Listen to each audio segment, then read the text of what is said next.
His story isn't about fantasy or rebellion. It's about control, guilt, and growing up isolated. An agent of chaos and kind of my alter ego, and the story of the manga went like I was a detective and there was an evil version of myself that would kind of come out at random moments, kind of like Fight Club with Tyler Durden, and he would commit the crimes that I would have to solve as the detective. So like when I was as the detective, I'd be like solving murders that I'm committing myself, and it was like a cool little story. I didn't think anything would come of it. Like it was in the vault for like.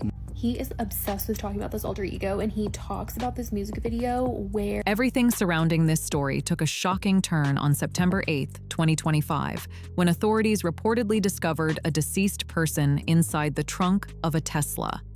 The vehicle was reportedly registered to David Anthony Burke, and that finding completely changed the direction of the case and his life.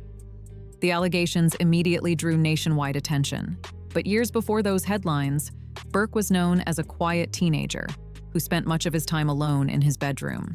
By his own account, he felt disconnected from the people around him.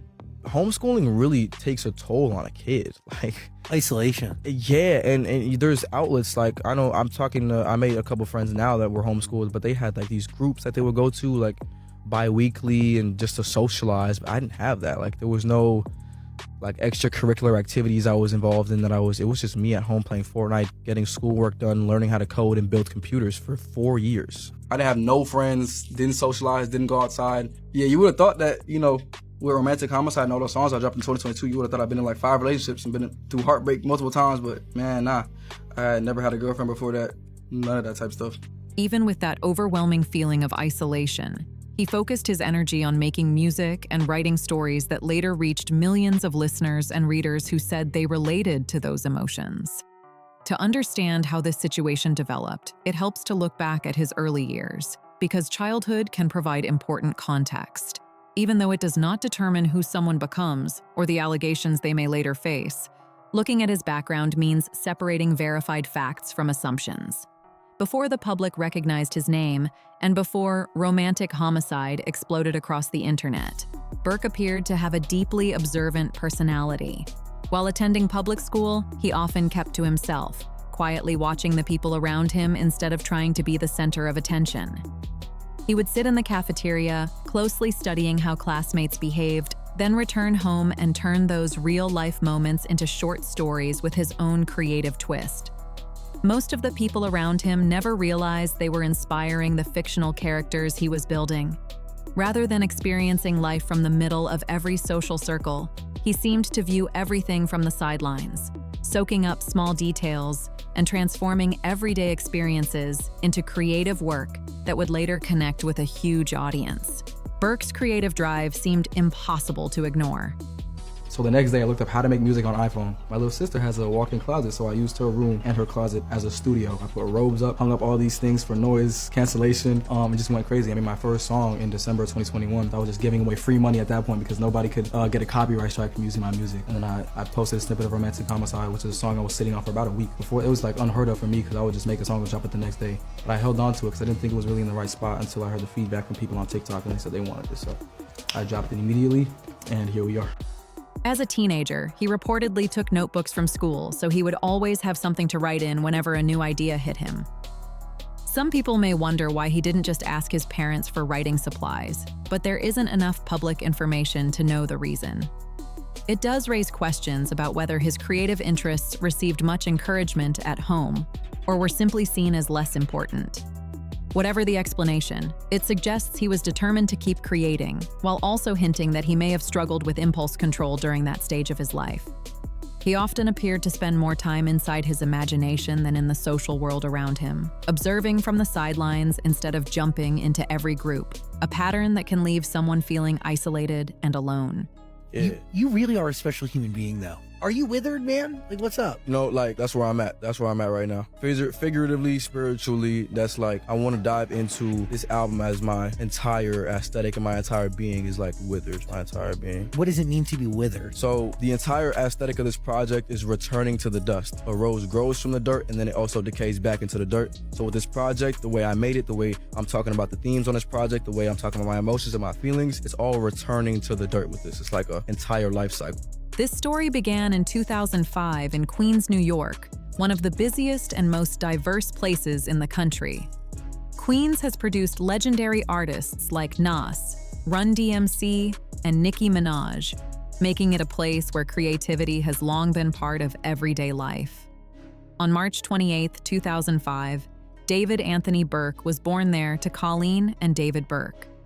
His mother, a former teacher, has family roots in Grenada, while his father worked in the legal field, specializing in digital evidence and e-discovery to support law firms during court cases. Along with his younger brother, Caleb, and a younger sister, Burke grew up in a household known for clear rules, structure, and routine. By the time he was around 10 years old, Burke had already developed a serious passion for writing. He filled a journal from his grandmother with poems, created his own comic books, and spent countless hours reading Japanese manga on a Motorola phone. He became especially interested in series like Dragon Ball and Tokyo Ghoul, drawn to powerful characters who stood apart from traditional superheroes like Batman or Spider-Man. At the same time, life at home followed strict religious values, and secular music was not allowed. Even with those limits, another side of his home life quietly influenced many of the interests that would continue to shape his creative world. In the basement of the family's home, Burke had built an impressive collection of gaming systems, including a Nintendo 64, several Game Boys, and multiple PlayStation consoles. I wanted to be a professional Fortnite player, and I saw people making hundreds of thousands of dollars on playing this game every day, so I was like, I can do that. But the videos I would post on YouTube would get copyright strike because of the music that I would use in my videos was mainstream music like radio music and etc. I cried to my mom about it, and she was just like, well, if you're not making your money, how about you make your own song? I was like, I could probably do that. From a young age, he spent hours there playing games with his father, who had more than 20 years of martial arts experience and signed him up for classes when he was just 6 years old. His father also introduced him to anime, a hobby that would grow into one of the biggest creative influences in his life. From the outside, his childhood appeared to blend religious values, martial arts training, video games, and home-cooked Grenadian meals, creating what seemed to be a structured working-class family environment. Eventually, the Burke family relocated from Queens to Houston, Texas, after his father's legal career required a transfer.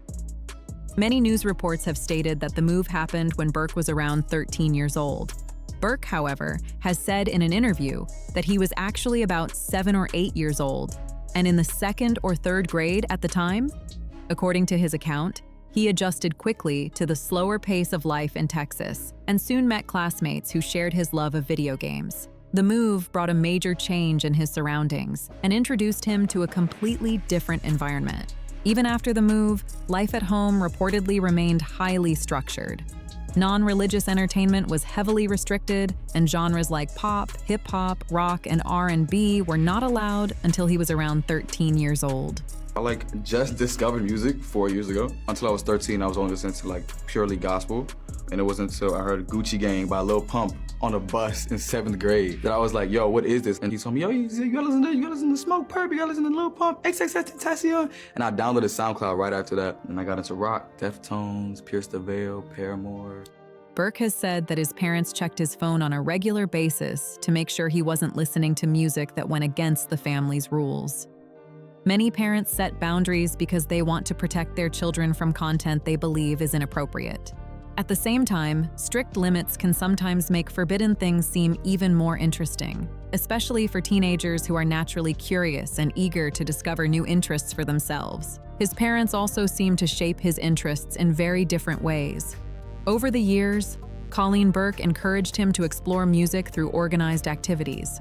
She signed him up for piano lessons when he was 7, but he stopped after about a week. Later, she enrolled him in the church choir, though he eventually left that too. In 7th grade, he joined his middle school band and learned to play the flute, a skill he continued to have, but that chapter ended after he transitioned to homeschooling. Looking back, an interesting pattern begins to stand out. Burke appeared less interested in structured creative programs and more drawn to interests he shared with his father, including martial arts, anime, and video games. When music eventually became a huge part of his life, it didn't come from formal lessons. By Burke's own account, it grew through self-teaching, personal curiosity, and the experiences he faced on his own, giving him the freedom to develop his own creative style. I knew it was cool if she hated it. I played it for her in the car. She was like, David, this song is too violent. You're talking about killing people in your music? No, not my son. I was like, wait, I might be onto something. So I dropped it right after that. And it went crazy. TikTok, viral, 1 million views overnight. I was like, oh yeah, we cooking, boy. We cooking, boy. So right at that moment, I was like, my mom has done it again. Because if she said, because I was already skeptical about the song when I made it. Like, I was like, okay, maybe it's just too dark, until I decided to play it for my mom, and she hated it. And that was my cue. That was the you go do it. Everything changed after 7th grade when Burke's parents decided to homeschool him, with his mother taking charge of his education. Burke later said the experience made him extremely independent, pushing him to teach himself skills like computer coding and even build powerful gaming PCs from scratch. But the transition wasn't easy. He described those first 2 years as especially difficult. Instead of spending every day around classmates, he suddenly found himself sitting in front of a computer for long hours, separated from the daily social life he had known before. That shift reportedly left him feeling even more isolated as he adjusted to a completely different routine. Before homeschooling, Burke said he had built a large circle of online friends, pointing to a Snapchat score of more than 250,000 as an example of how often he stayed in touch with other people. According to Burke, once he stopped attending school in person, many of those conversations faded almost overnight. He later described realizing that many of those friendships disappeared after he left school as a painful experience, saying those emotions eventually inspired his song, Worthless. Whether or not every friendship was truly gone, he has said that the feeling of losing those connections became a powerful source of creative inspiration. I wanted to feel what the other kids were feeling like. Everybody I knew, in middle school that I didn't talk to anymore, everybody had relationships. I didn't have a relationship. I wanted to do that. I wanted to be involved in this or have a heartbreak for myself. So I kind of just like made up these scenarios of myself getting heartbroken and being in love and stuff like that. And I would write songs about things that never happened. When Burke has spoken about this period of his life, he has often described himself as someone who felt misunderstood or disappointed by the people around him. He has claimed that teachers at a previous private school treated him unfairly and that many friendships faded after he began homeschooling. Those statements reflect Burke's own perspective, and the family's reasons for choosing homeschooling have not been fully explained publicly. Some observers have suggested that the family's religious beliefs may have influenced the decision, as some families choose homeschooling to have greater involvement in their children's education and outside influences. After the allegations connected to the death of Celeste Rivas Hernandez became public, many people looked back at these early years searching for possible warning signs. Even so, drawing direct conclusions from childhood experiences alone would be speculative, and those events do not, by themselves, explain the conduct prosecutors now allege took place years later.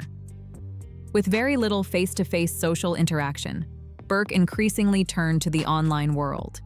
Fortnite became much more than just a game. It became the place where he connected with other people and spent much of his free time. He has said that he reached a high level of competitive play and even claimed to have recorded a 60-elimination match.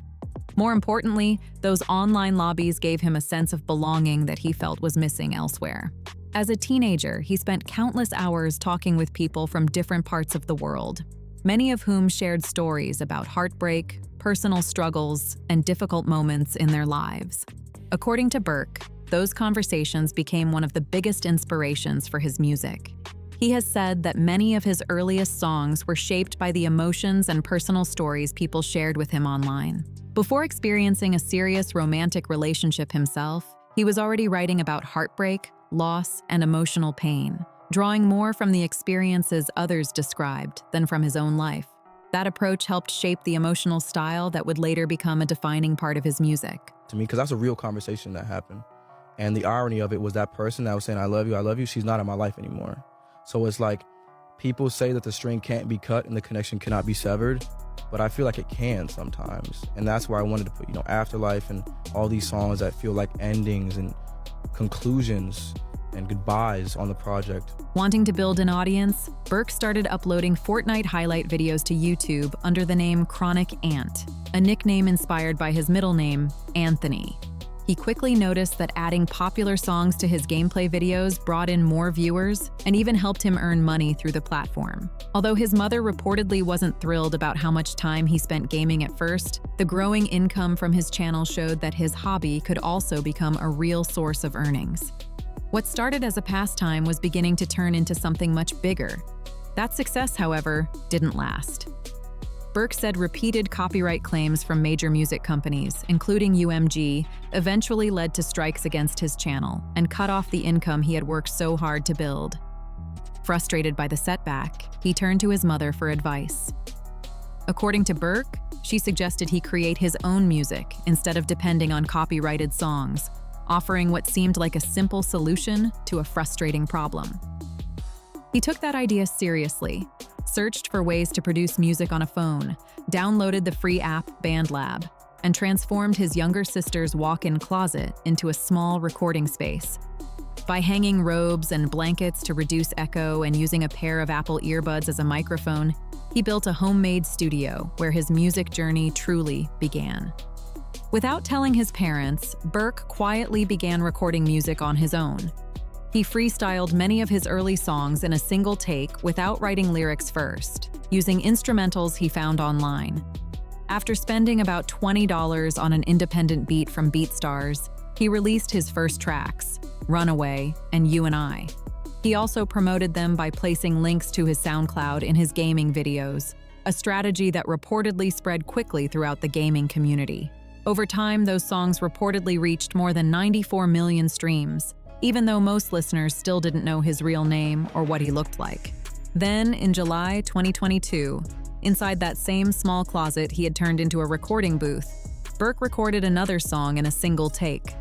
The track, Romantic Homicide, explored dark fictional themes centered on emotional pain and symbolic violence, reflecting the mood of the music rather than real events. Kind of solidify that message of this is the end of something, not the beginning. You saying expecting it, meaning like you get into a friendship expecting it to end in a devastating, tragic, sad way so it can inspire art, but are you manifesting that in a certain degree? I don't know. I hope I'm not. I really hope I'm not, because it feels that way. Burke said he played the song for his mother while they were in the car, and according to him, she immediately reacted with concern about the lyrics, saying the dark character in the song didn't remind her of the son she knew. Despite those concerns, the song was released and quickly took off.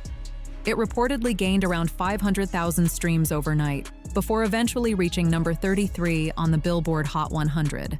That breakthrough led to a major record deal and transformed a teenager who had never attended a live concert into an artist with worldwide recognition, all after recording music in a homemade closet studio.